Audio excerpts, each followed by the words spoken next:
வணக்கம். ரொம்ப முக்கியமான விஷயத்துக்கு தான் இந்த வீடியோ.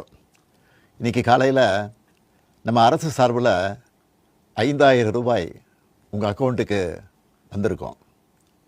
எதுக்காக இந்த பணம்? நாங்கள் ஆட்சி பொறுப்பேற்றப்போ கொரோனா உச்சத்தில் இருந்துச்சு.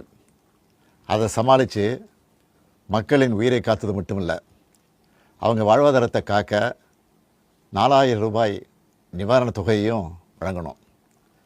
சென்ற ஆட்சி விட்டுட்டு போன கடுமையான நிதி நெருக்கடியை சமாளித்து ஆட்சிக்கு வந்ததுமே பல திட்டங்களை நிறைவேற்றணும். நம்ம ஆட்சிக்கு வர்றதுக்கு முன்னே மாதம் 1,000 ரூபாய் உரிமைத் தொகை வழங்கப்படும்னு அறிவித்தேன். அப்போ இது சாத்தியமே இல்லைன்னு சிலர் சொன்னாங்க. ஆனாலும் நிதி நெருக்கடியை சமாளித்து ஒன்றிய அரசினுடைய ஓரவஞ்சனையை மீறி கடந்த 2023ஆம் ஆண்டு செப்டம்பர் மாதம் முதல் கலைஞர் மகளிர் உரிமை திட்டத்தை வெற்றிகரமாக செயல்படுத்திட்டு வரோம்.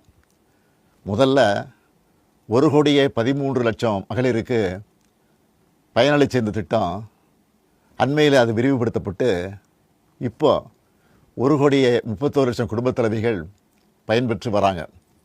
இது வெறும் நிதி உதவி இல்லை, சமூகத்தில் பெண்கள் ஆற்றும் பங்களிப்பை அங்கீகரிப்பதற்காக கொடுக்கப்படுகிற உரிமை தொகை. இந்த தொகையை வச்சு அன்றாட வீட்டு செலவுகள், குடும்பத்தில் ஏற்படும் மருத்துவ செலவுகள், குழந்தைகளுக்கான கல்வி செலவுகள் என பல அத்தியாவசிய செலவுகளை மகளிர் தாங்களே நிறைவு செய்ய இந்த திட்டம் வழிவகுத்துச்சு. அதனால தான் ஒவ்வொரு மாதமும் 15ஆம் தேதி என்பது ஒவ்வொரு குடும்பத் தலைவியும் ஆவலோடு எதிர்பார்க்கிற நாளாக அமைஞ்சிருக்கு. இவ்வளவு சிறப்பு வாய்ந்த இந்த திட்டத்தை மற்ற மாநிலங்களும் பின்பற்றி வராங்க. இந்த உரிமை தொகையை மேம்படுத்தணும்னு நாம் செயல்பட்டு வந்தால் அதுக்கு எதிராக டெல்லியில் இருக்கக்கூடிய ஒரு கூட்டமும், தமிழ்நாட்டில் அவங்களுக்கு அடிமையாக இருக்கக்கூடிய இன்னொரு கூட்டமும் எதிர்வரும் சட்டமன்ற தேர்தலை காரணம் காட்டி அடுத்த 3 மாதத்துக்கு இந்த மகளிர் உரிமை தொகையை நிறுத்த சூழ்ச்சி செய்கிறதா தகவல் வருது. இது வச்சு நீதிமன்றத்தில் வழக்கு தொடரவும் சிலர் முயற்சி செய்வதாக செய்திகள் வருது. 1,31,00,000 மகளிர் உழைப்பை அங்கீகரிக்கிற இந்த திட்டத்தை 3 மாதம் நிறுத்தி வச்சா நீங்கள் எவ்வளவு சிரமங்களுக்கு ஆளாவீங்கன்னு உங்கள் வீட்டில் ஒருத்தனா இருக்கக்கூடிய எனக்கு நல்லா தெரியும். கடும் வெயிலில் வேலைக்கு போக கஷ்டமான கோடை காலத்தில் இந்த தொகை நிறுத்தப்பட்டால் உங்களுக்கு எவ்வளவு வலி ஏற்படும்னு என்னால் உணர முடியுது. உங்கள் மாதாந்திர செலவை எப்படி சமாளிப்பீங்க? உங்கள் குடும்பத்தில் நோய்வாய்ப்பட்டவங்களுக்கு மாத்திரை வாங்கி கொடுக்க முடியுமா? குழந்தைகள் தேர்வு எழுதுகிற காலத்தில் அவங்களுக்கு உணவு கொடுப்பதிலிருந்து தேவையான கல்வி செலவுகளை செய்ய முடியுமா? இந்த கஷ்டத்தையெல்லாம் நினச்சி பார்த்து தான் ஒரு முக்கியமான முடிவை எடுத்திருக்கிறேன்.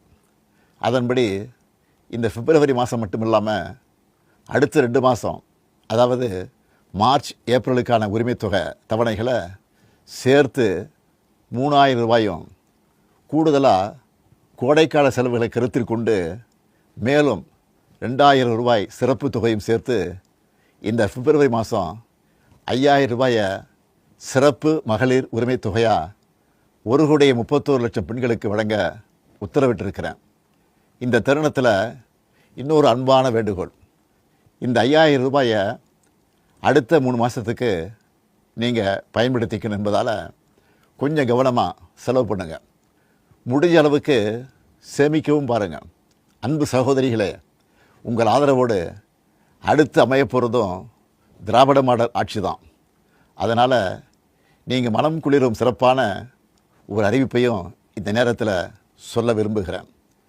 அடுத்த திராவிட மாடல் 2.0 ஆட்சி காலத்தில் உங்களுடைய உரிமை தொகை 2,000 ரூபாயாக உயர்த்தி வழங்கப்படும்.